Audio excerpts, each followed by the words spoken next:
everyone. Welcome back to Astrology Today with Jeff Harman. I'm Jeff's assistant, Ella. We are here. We're almost 3 weeks into the new year. It's January 20th. Jeff is going to be talking about Mercury and Mars since they've both gone direct. And we had a question come through about Alec Baldwin. Obviously, it's a big deal. He's a big deal in the news right now. So take it away, Jeff. Yeah.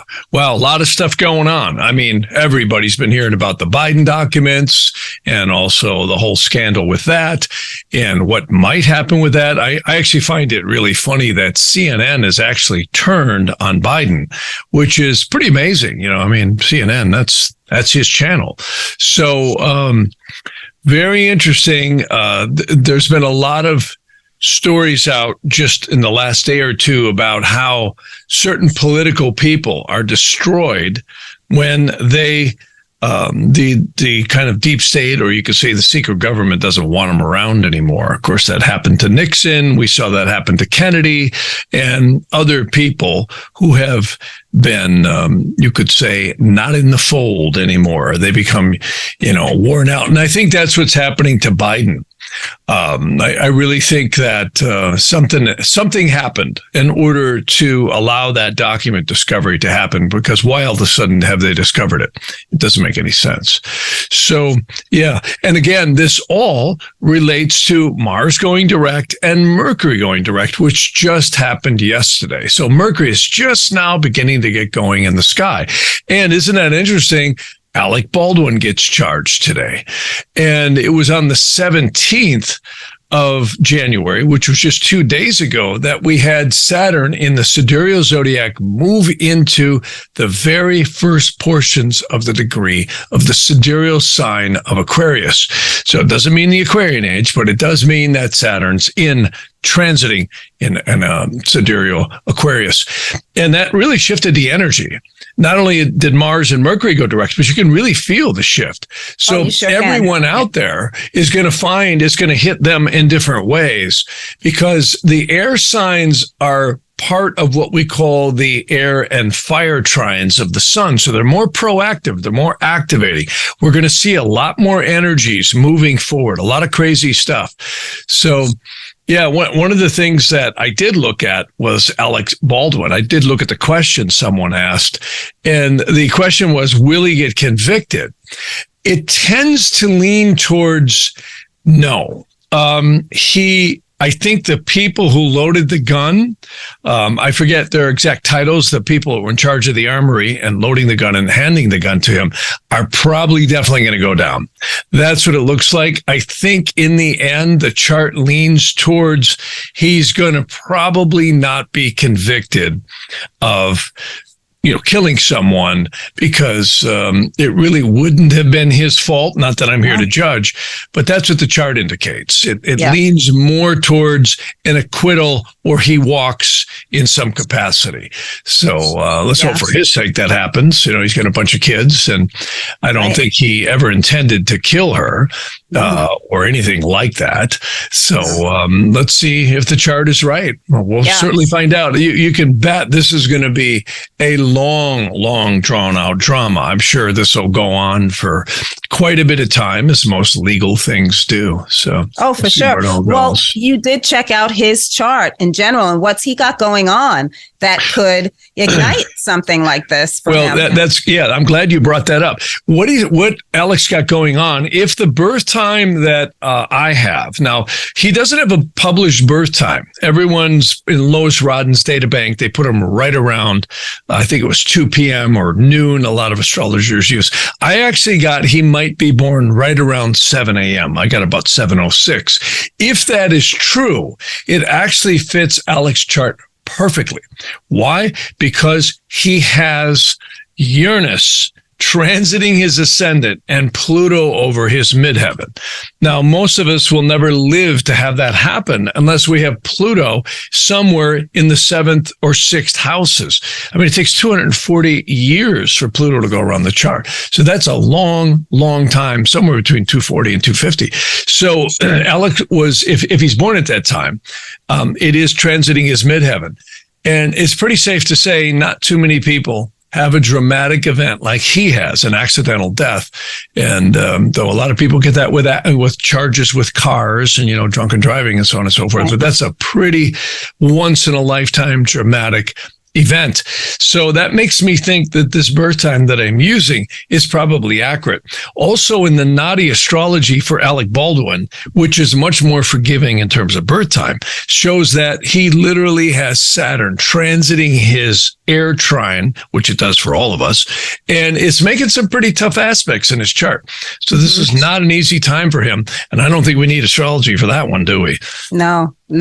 But gosh, Pluto, we call Pluto brutal Pluto, don't we?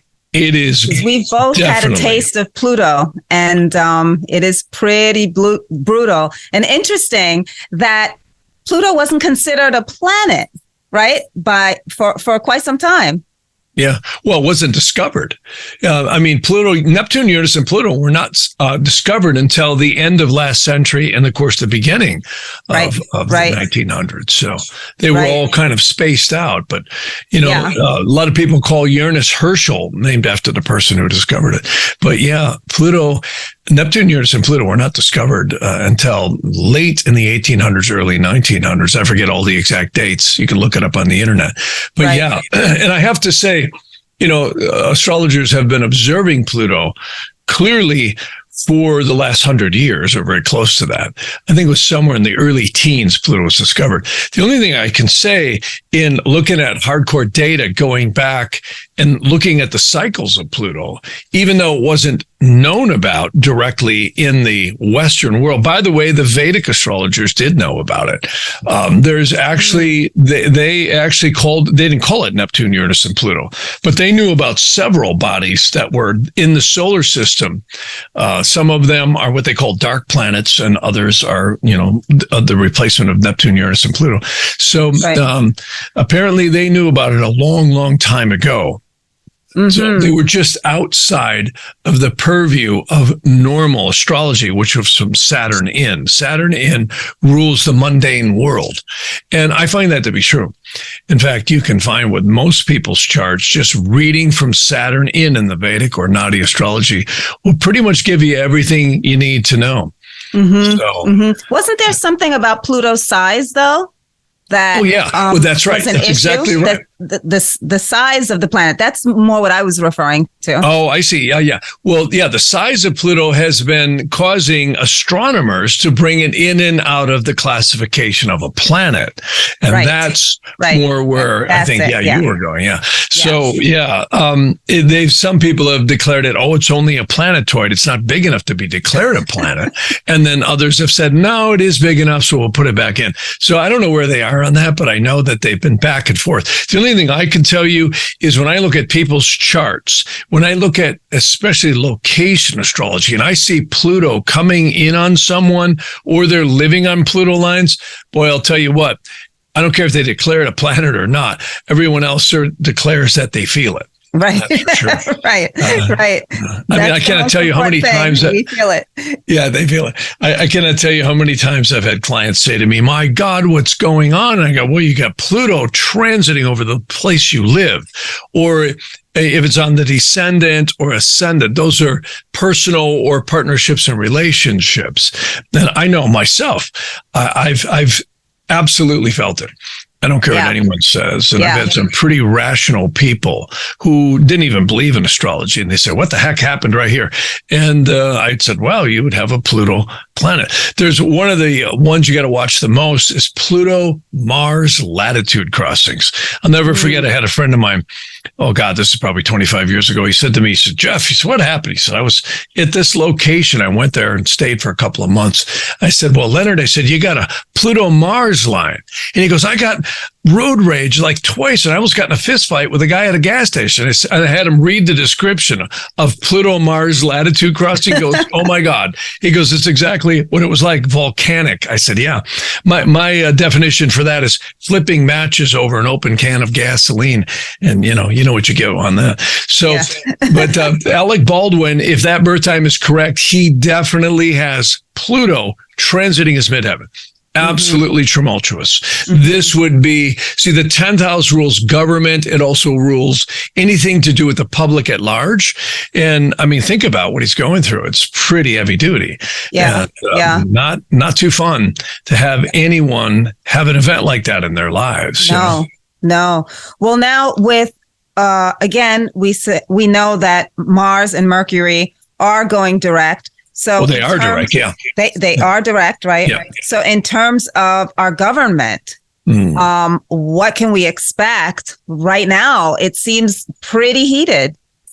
It really is. And I think that's exacerbated a bit. And moreover, I think what's really important in the United States Sibley chart, meaning in the United States chart, guess what? We not only have the progression for 30 years of Saturn over the United States air trine, we now have transiting Saturn joining it.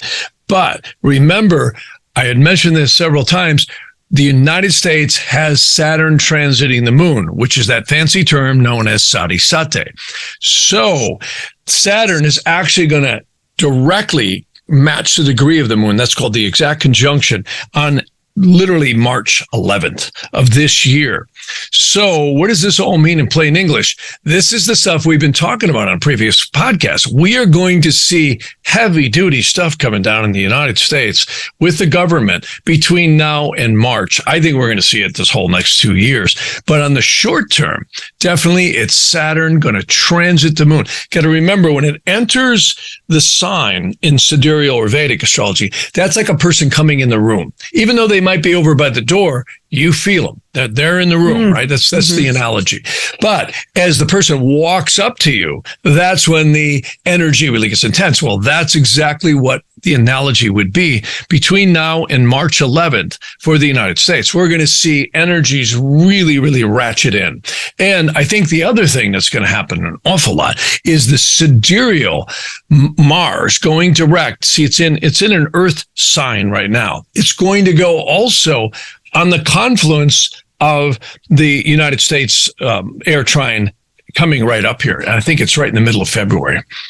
So actually in the latter part of February. So we got a real cocktail here coming up for the United States. A lot of energies are ratcheting up here between now and I say the latter part of February.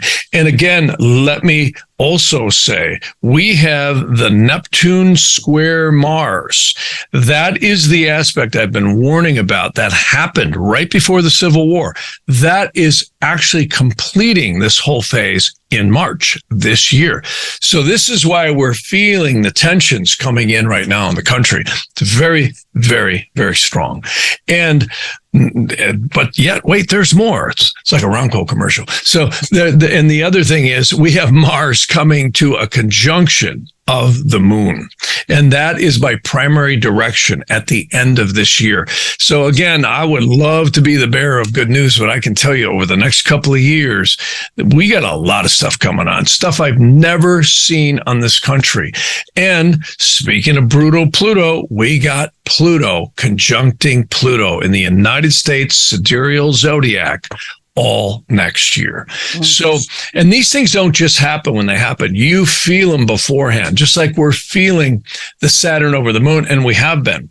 A lot of tension has been in the United States this last couple of years. Look at the border crises, look at the crime, look at the infiltration, look at all the tension that has been going on with all the election stuff. A lot of people have really got a lot of pent up energy. Look at the COVID stuff that's all coming out right now. A lot. An awful lot.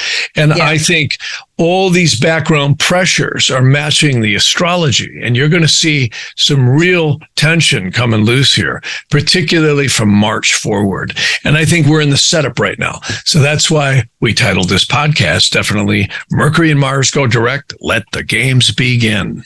Right. Well, now what about Jupiter? Because we were talking about Jupiter coming in early this year. It did. Right. But and that is a Nadi progression. See, that's not a transit. That's a Nadi progression. See, you have to remember in Nadi astrology, Saturn has a 30-year progression over each sign throughout the zodiac. And you have Jupiter ekes forward from a birth chart in a person or in a country, 12 years per sign. So we just had a 12-year progression, which would have been somewhere between the 4th or the 6th of January this year. It's already on. So that's, again, why I think McCarthy came in and we saw the House get taken over. A lot of things are happening right now. They've rescinded the IRS thing. We'll see where that ends up. But a lot of things are happening right now that are actually counterbalancing. Look at, they've thrown Schiff out. They've got all these people off the Security Commission, and now they're putting new people in.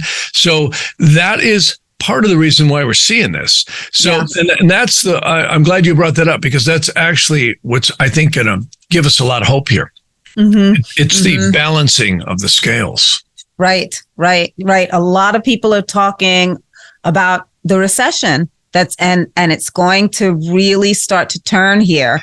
It's going to get worse. There's no question. Yeah, there's no question it's going to get worse. I mean, we just saw the law passed here. I think it was in California. You can now not, right now, to my knowledge, you cannot put a gas stove, a gas hot water heater, or a furnace in any residential or commercial building. Can't do it anymore. It's over.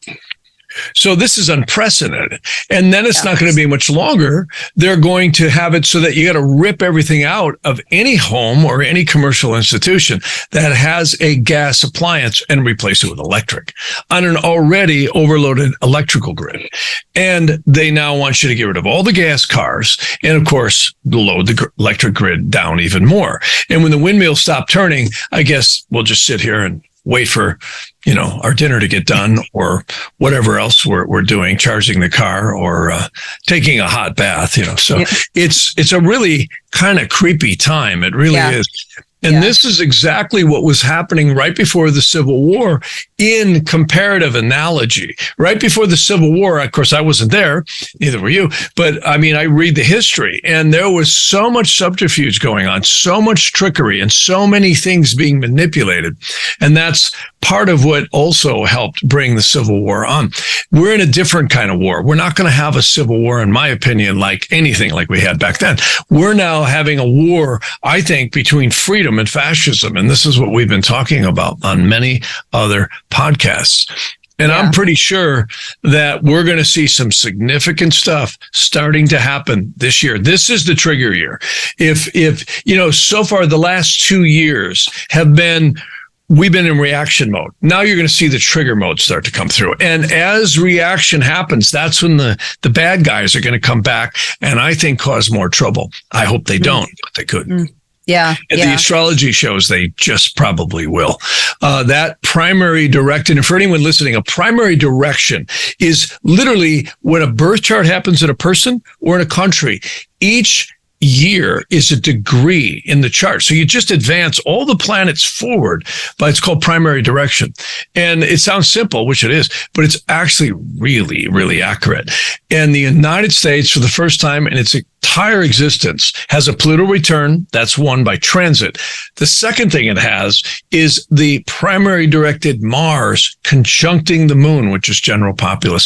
So I would love to be wrong about this, but if there was ever a time, I would say this country is in probably the most danger it's ever been in is definitely this year and next year, particularly in 2024. There's actually a primary directed Saturn conjuncting Mars, and we've mentioned this before, but it's good to keep mentioning it because those two aspects have never happened to this country before, nor has the Pluto return.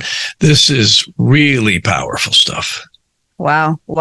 Well, you and I have been talking a lot about spirituality and really it is a part of our lives already, but really being conscious of that. Like the other day, we lit a candle and incense and we were saying special prayers and things like that. And I think it's so important now when everything is so intense.